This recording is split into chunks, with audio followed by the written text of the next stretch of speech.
దేవుని పరిశుద్ధ నామానికి మహిమ కలుగును గాక. అపోస్తలుడైనటువంటి యోహాను తన యొక్క దర్శనాత్మకంగా ఈ యొక్క తుయతైరా అనే సంఘానికి పరిశుద్ధాత్మ దేవుడు లేఖను రాయించమని రాస్తూ ఉన్నాడు. అగ్ని జ్వాలల వంటి కన్నులను అపరంజిని పోలిన పాదములు కలిగినటువంటి కుమారుడు చెప్పు సంగతులు. అగ్ని జ్వాలలు లేదా అపరంజి వంటి పాదాలు ఇవన్నీ కూడా దేన్ని సూచిస్తున్నాయి అంటే పరిశుద్ధత లేదా నైతికమైనటువంటి స్వచ్ఛతకు సాదృశ్యంగా ఉన్నాయి. అలాంటి విషయాలు సంఘంలో ఉన్నాయా లేవా అని దేవుడు కొలత వేయడం మొదలుపెట్టాడు తుయతైరా సంఘాన్ని. తుయతైరా ఈ యొక్క చక్కని మాటగా మనం చూస్తున్నాము. తుయతైరా అనేటువంటి మాట కుమార్తె అని అర్థం ఇచ్చేటువంటి సంఘం. తుయతైరా అంటే ఏంటండి? కుమార్తె అనే ఒక అర్థం ఇస్తే రెండో ప్రాముఖ్యమైన అర్థం ఉంది, లోకముతో ఐక్యము లేదా లోకముతో వ్యభిచరించిన సంఘం అని రాయబడింది. ఎందుకు ఈ మాట చాలా కఠినంగా ఉంటాయి కానీ కొన్ని పదాలు అయినప్పటికీ కూడా అందులో ఉన్న సంగతి మాత్రమే చెప్పాలని ఆశపడుతున్నాను. ఓకేనండి. లోకముతో ఐక్యమైపోయింది, లోకముతో జారత్వం చేసింది, లోకంతో వ్యభిచరించింది తుయతైరా సంఘం అని ఎందుకు దేవుడు ఈ సంఘాన్ని వేలెత్తి చూపిస్తున్నాడు అంటే తన యొక్క కన్నులు ఇప్పుడు సంఘాన్ని చూస్తూ ఉన్నాయి. తన యొక్క పాదములో అంటే అపరంజి వంటి పాదములు అంటే అనైతికటువంటి స్వచ్ఛతను దేవుడు కోరుకుంటున్నాడు అక్కడ సంఘంలో అని ఆ యొక్క దేవుని యొక్క వాక్యము అక్కడ సూచిస్తుంది.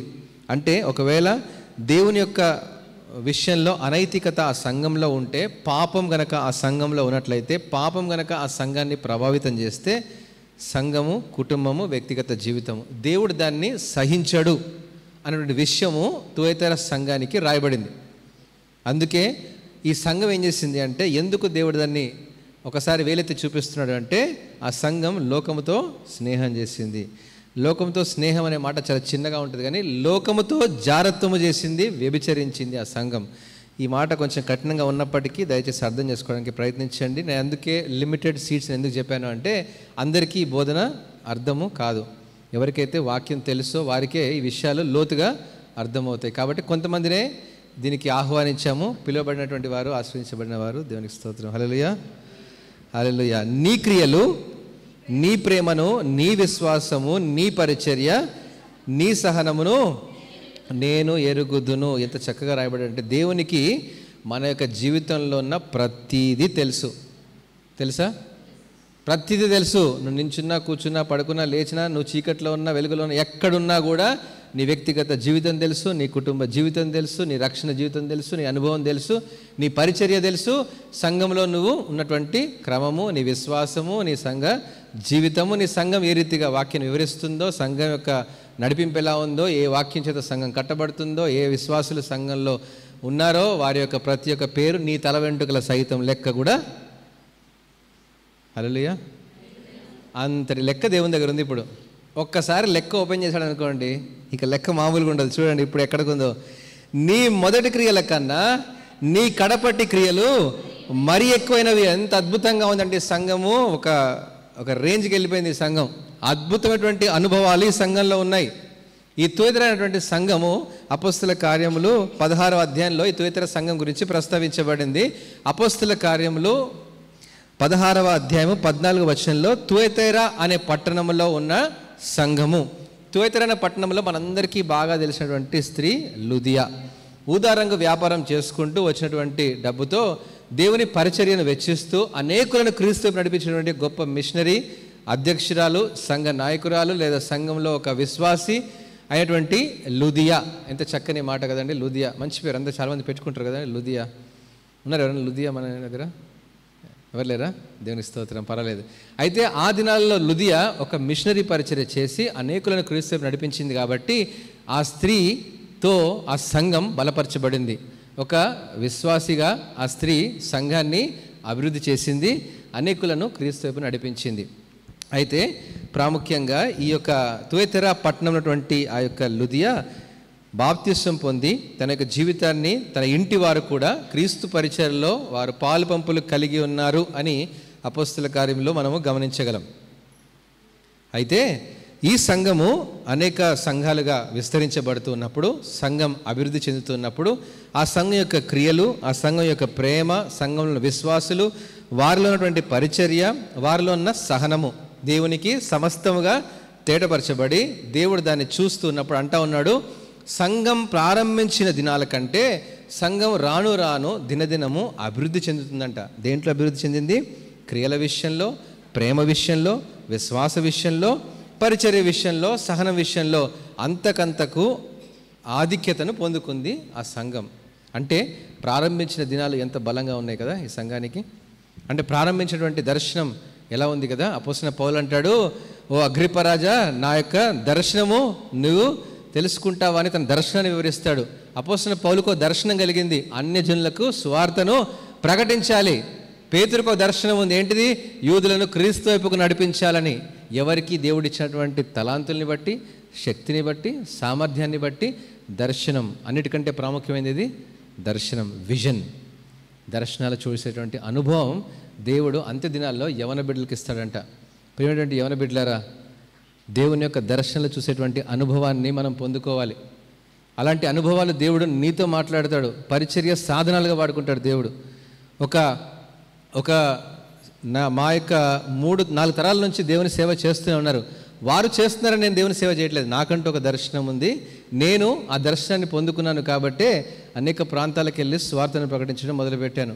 ప్రియమైనటువంటి వాళ్ళారా, ఈ సజీవమైనటువంటి ఈ యొక్క ఎంటైర్ బైబిల్ని డిజిటలైజ్ చేయడానికి దేవుడు నాకు ఇచ్చిన దర్శనం.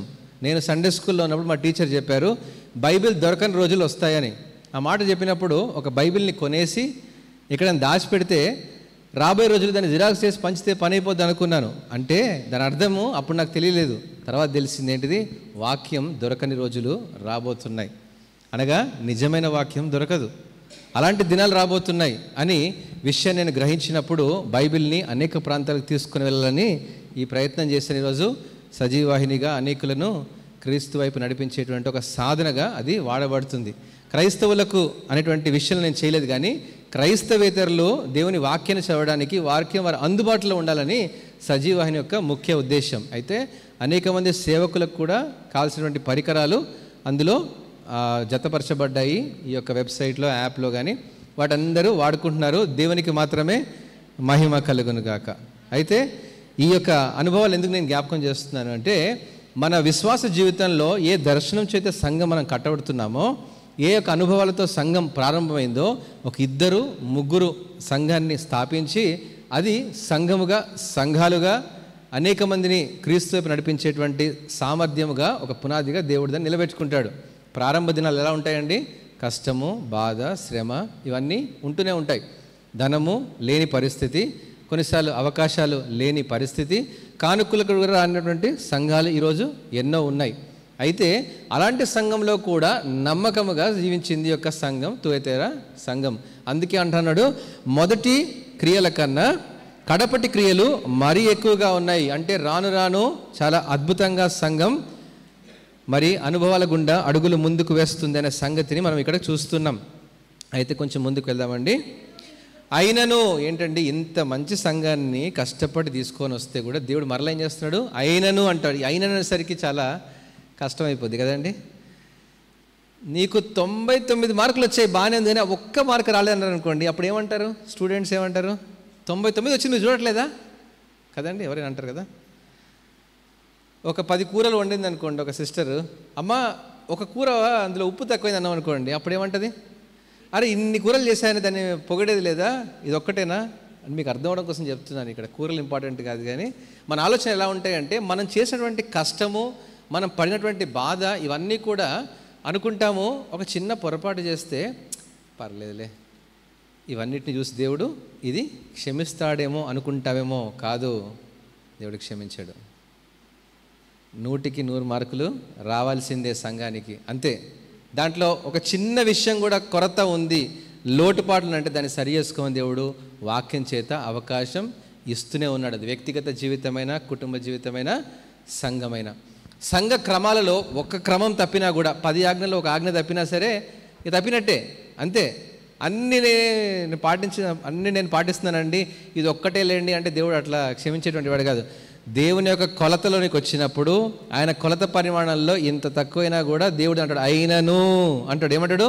అయినను నీ మీద తప్పు ఒకటి నేను మోపవలసి ఉన్నది. ఒక్క తప్పు చెప్తున్నాడు దేవుడు. ఆ ఒకటేంటి చూడండి. ఏమనగా తాను ప్రవక్తినని చెప్పుకొనుచున్న యెజబెలు అనే స్త్రీ ఆ సంఘంలో నువ్వే ఉండనిచ్చావు అని దేవుడు ఏలెత్తి చూపిస్తున్నాడు ఆ సంఘాన్ని. ఎంత కఠినంగా మాట్లాడుతున్నాడంటే, యెజబెలు అనే స్త్రీ అనగా యెజబెలు ఆత్మలు ఆ సంఘంలో ఉన్నాయి. ఈ స్త్రీ అనగా యెజబెలు స్త్రీ అంటే యెజబెలు ఆత్మలు అనగా దుర్బోధలుగా చేసేటువంటి బోధకుల ఆత్మలు సంఘంలోని నువ్వే ఉండనిచ్చావు. ఉందా అండి? వర్డ్ ఉందా? నువ్వే ఉండనిచ్చుచున్నావు అంటే ఎంత. ఈ సంఘం ఏం చేసిందంటే, తుయతెర అనేటువంటి సంఘం ఎక్కడుంది? పారిశ్రామిక వాణిజ్య కేంద్రంలో ఈ సంఘం ఉంది. పారిశ్రామిక కేంద్రాలు అంటే ఎలా ఉంటాయండి? చాలా గొప్ప లావాదేవీలు జరుగుతూ ఉంటాయి, రాజకీయ పరపత్తులు అక్కడ జరుగుతూ ఉంటాయి. అనేకమైనటువంటి వారు మన సంఘంలో ఉన్నటువంటి వారు సమాజంతో ముడిపడి సమాజంలో జీవిస్తూ సమాజంలో ఉన్నటువంటి ఒక అథారిటీ, అక్కడ ఉన్నటువంటి బలము, అక్కడ ఉన్నటువంటి నైతికతను వారు ఏం చేస్తారంటే సంఘాన్ని నడిపిస్తూ ఉంటారు. మాకు పొలిటికల్ పవర్ ఉందనో, మాకు ఆ పవర్ ఉందనో, మాకు ఈ పవర్ ఉందనో అని సంఘాన్ని వారు ఏం చేస్తారంటే సంఘ క్రమాన్ని పక్కన పెట్టి లోక సంబంధమైన క్రమాన్ని సంఘంతో జత చేసి నడిపిస్తూ ఉంటారు. వారి గురించినటువంటి మాటలే యెజబెలు ఆత్మతో పోల్చబడింది. యెజబెలు అనేటువంటి స్త్రీ మనందరికీ తెలుసు కదండి. ఎవరండి యెజబెలు అనే స్త్రీ? కదండి. ఏం చేసింది ఆ స్త్రీ? అధికారం తనదే అనుకుంది, తనదే అనేటువంటి ఆలోచన దిశగా మరణానికి, మర్డర్కి కూడా దారి తీసినటువంటి స్త్రీ. అంటే తన అధికారం, తన యొక్క పరపత్తి, తన యొక్క విషయాలే ఇక్కడ దేవుని కంటే ప్రథమ స్థానాన్ని ఇచ్చేటువంటి విషయాలు. ఇక్కడ వాస్తవంగా ఆ యెజబెలు వేరు, ఈ యెజబెలు వేరు. అయితే యెజబెలు వంటి ఆత్మలు ఈ సంఘంలో ఉన్నాయని దేవుడు వేలెత్తి చూపిస్తున్నాడు. ఉన్నాయని కాదు, నువ్వే ఉండనిచ్చావు అంటే సంఘానికి యెజబెలు ఆత్మ తెలుసు, సంఘానికి దుర్బోధ తెలుసు, సంఘానికి అయిష్టమైందని తెలుసు, సంఘానికి నచ్చదు అని తెలుసు. అయినా ఏం చేశారండి? పర్వాలేదులే బ్రదర్, ఆ బ్రదర్ చేయబట్టి ఈ సంఘం ఇలా ఉంది. ఆ బ్రదర్ ఏం చేసినా పర్వాలేదు, ఇప్పుడు ఆ యొక్క కాపరి ఏమి అనడు. ఎందుకనంటే ఒకవేళ వ్యక్తిని పంపించేసామనుకోండి, అతనితో పాటు ఇంకొక 20 మంది కలిసి వెళ్ళి ఇంకో సంఘం పెట్టుకుంటారు కదా. కాబట్టి ఇప్పుడు సేవకులు ఏం చేశారు? కాపరులు ఏం చేశారు? యెజబెలు అనే ఆత్మను సంఘంలో ఉండనిచ్చడం మొదలుపెట్టారు. ఎప్పుడైతే మొదలుపెట్టారో దేవుడు ఇప్పుడు ప్రశ్న వేస్తున్నాడు. ప్రియమైనటువంటి వారలారా, ఇది చాలా ప్రాముఖ్యమైన విషయం. ఆనాడు ఆది సంఘంలో ఉన్న తుయతెర సంఘం నేటి మన క్రైస్తవ విశ్వాస సంఘాలకు సాదృశ్యంగా ఉంది, అద్దం పడుతుంది. వాస్తవానికి నేటి మన సంఘాల్లో ఇలాంటివి జరుగుతున్నాయి. రాజకీయ పరపత్తి కలిగినటువంటి వారు, లోకస్థమైనటువంటి అధికారం కలిగినటువంటి వారు సంఘంలో పెద్దలుగా చలామణి అయినప్పుడు వారి యొక్క నైతికత, వారి యొక్క విశ్వాస క్రమము సరిగా లేనప్పుడు వాక్యం చేత ఖండించకపోగా ఏమవుతుందండి? పర్వాలేదులే అని వారు యెజబెలు అనే ఆత్మను సంఘంలోనే ఉండనిచ్చినటువంటి సేవకులను, దుర్బోధకుల్ని గురించినటువంటి విషయాన్ని అక్కడ దేవుడు ప్రస్తావిస్తున్నాడు. అందుకే అపోస్తలుడైన పేతురు తన 2వ పత్రిక 2వ అధ్యాయంలో కూడా అంటాడు, అబద్ధ బోధ వైపు ధనవృద్ధి చేసుకునేటువంటి విధంగా ధనాన్ని సంపాదించుకోవడానికి నువ్వు ఆ రీతిగా ఉన్నావని అపోస్తలుడైన పేతురు మాట్లాడుతాడు. చూడండి 2వ పేతురు 2వ వచనం చదవడమా. మరియు అనేకులు వాళ్ళ ఫస్ట్ నుంచి చదివేసేమా. మరియు అబద్ధ ప్రవక్తలు ప్రజలలో ఉండిరి అంట. ఎలా ఉంటారంట వీరు? అటువలనే మీలో కూడా అబద్ధ బోధకులు ఉన్నారంట. వారు ఎలా ఉంటారు? వాళ్ళు ఎలా గుర్తించాలి? చూడండి, చదవండి. తమ్మును కొనిన ప్రభువును కూడా విసర్జించుచు, ఎస్, భిన్నాభిప్రాయాల్ని రహస్యముగా బోధిస్తారంట వీరు. వారి యొక్క పోకిరి చేష్టలు అనుసరించి ఏం చేస్తారు? వారు నడుస్తారు. ఇదే అండి, మనం ఇంకెక్కువ దూరం వెళ్ళాల్సిన అవసరం లేదు. కానీ మన చదువుకోండి, ఆ యొక్క 2వ పేతురు 2వ అధ్యాయంలో రాయబడింది. ఈ వాక్యాన్ని ఎందుకు నేను ప్రస్తావిస్తున్నాను అంటే, యెజబెలు ఆత్మను ఉండనిచ్చావు అంటే నీ సంఘంలో బోధ సరిగా లేదని నీకు తెలుసు, నీ సంఘంలో ఆత్మీయత లేదనే విషయం నీకు తెలుసు, నీ సంఘంలో సంఘం క్రమంగా లేదనే విషయం నీకు తెలిసినప్పటికీ కూడా నువ్వేం చేసావు? అది కుటుంబమైనా సంఘమైనా, ఈ విషయం నేను మరలా చెప్పాల్సిన అవసరం లేదు. మన కుటుంబంలో లోక సంబంధమైన విషయాలు మన కుటుంబంలో ఉన్నాయని తెలిసినా కూడా ఏం చేస్తారు? అమ్మ నా బిడ్డలు ఏమైపోతారో అని చెప్పి, పర్వాలేదు నాయన నువ్వు లోకంతో కలిసిపో అని వదిలేసినటువంటి తల్లికి, తండ్రికి, సంఘ కాపరికి సాదృశ్యంగా ఉంది. లోకముతో జారత్వం చేసింది సంఘం. యెజబెలు అనేటువంటి ఆత్మల్ని సంఘంలో ఉండనిచ్చింది. ఇది తప్పు అని తెలిసినా కూడా సరిదిద్దకుండా, వాక్యం చేత సరిచేయకుండా ఆ సంఘము క్రమక్రమేణా ఏం చేస్తుందండి? ఇంకొంచెం ముందుకెళ్ళమా. ఈ యొక్క 21వ వచనం, ప్రకటన 2. మారు మనస్సుకు పొందుటకు కొంచెం క్షమించండి మా. 20వ వచనం 20. ఆయనను నీ మీద తప్పు ఒకటి నేను మోపవలసి ఉన్నది, ఏమనగా తాను ప్రవక్తిని అని చెప్పుకొనుచున్న యెజబెలు అనే స్త్రీని నువ్వే ఉండనిచ్చావు. ఎందుకండి అంటే జారత్వము చేయుటకు, మరలా వచ్చింది ఇక్కడ, విగ్రహాలకు బలి ఇచ్చిన వాటిని తినుటకును. అదేం చేస్తుందంట? నా దాసులకు బోధిస్తుందంట. అది ఎంత భయంకరమైందండి అది. విగ్రహాలకు బలి ఇచ్చింది, పర్లేదు ఆయన తిను అంటే. ఇక్కడ విగ్రహం అంటే నేను అన్ని దేవతల విగ్రహాల గురించి మాట్లాడట్లేదు. లోక సంబంధమైనటువంటి పనికిరాని విషయాలు, లోక సంబంధమైనటువంటి కార్యకలాపాలు, లోక సంబంధమైనటువంటి అనైతిక చర్యలు, లోక సంబంధమైనటువంటి అధికారానికి ఎవరైతే వీరు రాజకీయంగా పరపతులతో వారి జీవితాన్ని కొనసాగిస్తున్నారో వారిని సంఘంలో పర్వాలేదులే అని వారితో మచ్చిక చేసుకుంటూ వారితో ఏం చేస్తుంది? ఆ సంఘము వ్యభిచరిస్తుంది అని దేవుడు వేలెత్తి చూపిస్తా ఉన్నాడు ఆ సంఘంతో. అంత కఠినంగా అక్కడ మాట్లాడుతున్నాడు. అంతేకాదండి, అది నా దాసులకు బోధించుచు వారిని అది మోసం చేస్తుందంట. వాళ్ళరా వారిని మోసం చేస్తుంది ఆ యొక్క యెజబెలు ఆత్మ. ఈరోజు ఈ యెజబెలు ఆత్మ చాలా సంఘాలలో ఈరోజు, ఒకవేళ నేటి మన సంఘాలు మన కుటుంబాలు కనుక ఉన్నట్లయితే దాన్ని తీసేసేటువంటి అధికారం దేవుడు నీకు ఇస్తున్నాడు. హల్లెలూయా. 21వ వచనం చూద్దాం. మారు మనస్సు పొందుటకు నేను దానికి సమయిచ్చితిని కానీ ఒకవేళ మారు మనస్సు పొందకపోతే ఏమవుద్ది? తన జారత్వమును విడిచిపెట్టి మారు మనస్సు పొందనొల్లదు. అయితే ఇదిగో నేను దాన్ని మంచము పట్టించి, మంచము అంటేటువంటి మాట, మంచం మీద ఎవరు పడుకుంటారండి? పేషెంట్స్, అనారోగ్యం. దాన్ని నేను మంచాన్ని పట్టిస్తాను అంటే ఆత్మీయ అనారోగ్యం, ఆత్మీయ కుళ్ళు, స్పిరిచువల్ డీకేకి సాదృశ్యంగా ఉంది. ఆత్మీయ అనారోగ్యంతో నేను నీ స్థితిని దిగజారుస్తాను అని దేవుడే హెచ్చరిస్తున్నాడు.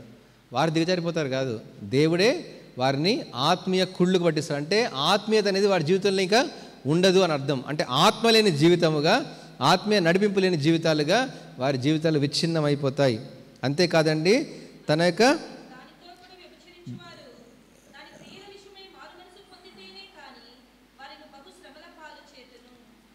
తర్వాత దాని పిల్లల్ని ఏం చేస్తాడంట? దేవుడు నిశ్చయంగా చంపేస్తాడంట. ఈ పిల్లలంటే ఏంటిది? ఆత్మీయ జీవితంలో మనం పొందుకున్నటువంటి ఆశీర్వాదాలు, ఆత్మీయ జీవితం వలన పొందేటువంటి ప్రతి వరాలు, వాటన్నిటిని కూడా దేవుడు తీసి పడవేస్తాడు. అంతేకాదండి, రాబోయే తరం, ఈరోజు నీవు విశ్వసించకపోతే, నీ జీవితంలో ఇలాంటి విశ్వాస క్రమం లేకపోతే, నీ జీవితంలో కనుక యెజబెలు ఆత్మలు పరిపాలిస్తున్నాయి అనుకోండి, రాబోయే తరాన్ని క్రీస్తు వైపు లేకుండా అపవాది వైపు మళ్ళిస్తానని ఇందాక తెస్సలోనికే పత్రికలో మనం చదువుకున్నట్టు నశించేటువంటి ఆత్మ దేవుడు వారి మీదకి పంపించి వారిని నాశనం చేస్తాడంట. ఎంత కఠినంగా ఉంది కదా ఈ మాట. చదువుతుంటే నాకే కఠినంగా ఉంది, మరి వింటుంటే మరి మీకెలా ఉందో నాకు తెలియదు. కానీ ప్రియులైన వారలారా, యెజబెలు అనే ఆత్మ అన్నిటికంటే భయంకరమైనది. ఆనాడు తుయతెర సంఘాన్ని ఏలింది. అది అక్కడే కాదు, నేటి మన సంఘాన్ని ఏలుతుంది. ప్రియమైన బిడ్డలారా, ఈ విషయాన్ని మనం చాలా జాగ్రత్తగా గుర్తుపెట్టుకోవాలి. తప్పుడు బోధల వైపు, అబద్ధ బోధకుల వైపు సంఘం వెళ్తుంది అంటే దాన్ని సరి చేసేటువంటి బాధ్యత సంఘ నాయకులుగా మనందరి బాధ్యతే. ఒకవేళ అది సరిగా లేదు అంటే బహుశా నేను సంఘం నుంచి వెలివేస్తారేమో, పర్వాలేదు. ఒకవేళ ఆత్మీయ స్థితిలో మనం సరిగా లేమేమో, కానీ మన విశ్వాస జీవితంలో సంఘ క్రమంలో మనం గనక లేము అంటే సరి చేసుకునే బాధ్యత దేవుడు ఈరోజు నీ చేతుల్లో పెట్టాడు. నీ కుటుంబం నీ చేతుల్లో ఉంది. ఈరోజు నీ కుటుంబాన్ని ప్రార్థనతో, వాక్యంతో కట్టుకోలేకపోతే లోకంతో గనక మనము, ఇంకొక ఉదాహరణ మీకు నేను చెప్తాను. లోకముతో మనము వ్యభిచరించేటువంటి ఒక గొప్ప ఉదాహరణ ఏంటి తెలుసా? కుటుంబ ప్రార్థన పక్కన పెట్టి బిజీగా ఉద్యోగాలకు వెళ్ళడం కూడా దేవుని పక్కన పెట్టినట్టే. ప్రియమైన బిడ్డలారా, వ్యక్తిగత ప్రార్థన అన్నిటికంటే వ్యక్తిగత ప్రార్థన. పొద్దున్న లేసామంటే ప్రార్థన చేసుకోండిరా అని తల్లి చెప్తే అర్జెంటుగా ఆఫీస్కి వెళ్ళాలి, స్కూల్కి వెళ్ళాలి. నేను అంటాను, దేవునికి ప్రాధాన్యత ఇచ్చేటువంటిది ఏదైనా సరే అది యెజబెలు ఆత్మ విగ్రహారాధనకు బలి ఇచ్చిన వాటిని తిను అని చెప్పేదే. ఇప్పుడు ఏమంటారండి? టైంకి రాకపోతే బాస్ తిడతాడు, టైంకి వెళ్ళకపోతే ప్రిన్సిపాల్ తిడతారు. అంటే వాళ్ళ దగ్గరికి టైంకి వెళ్ళకపోతే భయం ఉంది, కానీ దేవునికి సమయం అయిపోతే దేవుడు మనల్ని తిడతాడన్న భయం మనకు అస్సలు కొంచెం కూడా లేదు అంటే అదే అంటది అనమాట, విగ్రహాలకు బలి ఇచ్చిన వాటిని తిను అని చెప్పేటువంటి ఆత్మదే. పర్వాలేదులే, దేవుడే కదా క్షమిస్తాడులే, ఆయన మన కోసం శిలువలో ప్రాణం పెడితే మనల్ని క్షమించడా అని మన జీవితం చేస్తే వాత వేయబడిన మనస్సాక్షి అది. అది తప్పు చేసినా సరి చేసావులే అనుకుంటుంది, తెలియదు దానికి. అలాంటి ఆత్మల్ని దేవుడు ఈరోజు ఒకసారి సంఘంలో ఉన్నాయా లేదా పరీక్ష చేసుకొని అడుగుతున్నాడు. కొంచెం ముందుకు వెళ్దామండి. అందువలన అతరింద్రియములను హృదయములను పరీక్షించిన వాడును నేనే. అందుకే అపరంజి వంటి యొక్క పాదాలు కలిగినటువంటి వాడు ఏమంటే అగ్నిజ్వాల వంటి కన్నులు ఆయన చూస్తున్నాడు. సంఘాన్ని చూస్తున్నాడు, కుటుంబాన్ని చూస్తున్నాడు, జీవితాలను చూస్తున్నాడు, ప్రతి దినం చూస్తున్నాడు. తండ్రితో విజ్ఞాపన చేస్తున్నాడు, ఇంకొక దినం కూడా ఉండని అని మన కోసం విజ్ఞాపన చేస్తేనే ఈరోజు సజీవ లెక్కలో ఉన్నాం. ఒకవేళ తండ్రితో చెప్పి వద్దులే తీసేయి అంటే ఎక్కడికి పోతాం? ఒకసారి ఆలోచన చేయండి. ప్రియమైనటువంటి వాళ్ళరా, మన సంఘం ఈరోజు సంఘముగా విస్తరించబడుతుంది అంటే దేవుడు మారు మనస్సు పొందుకోవడానికి అవకాశం ఇచ్చాడు. సమయం కదా, అవకాశం ఇచ్చాడు. Last chance. ఈరోజు సంఘము ఇంకా ఎత్తబడడానికి ఆలస్యం అవుతుంది అంటే సంఘంలో రక్షణ పొందినటువంటి వారు అనేకులు ఉన్నారు, రక్షణ పొంది కూడా విశ్వాసంలో దిగజారిపోయినటువంటి వారు ఉన్నారు అని ఇక్కడ ఏలెత్తి చూపిస్తున్నాడు. అతరింద్రియములను హృదయములను పరీక్షించేటువంటి నేనే అని సంఘములన్నీ తెలుసుకోవాలి. మన ఒక్క సంఘం కాదు, అన్ని సంఘాలు తెలుసుకోమని ఈ పత్రికను రాస్తున్నాం. చదవమ్మా.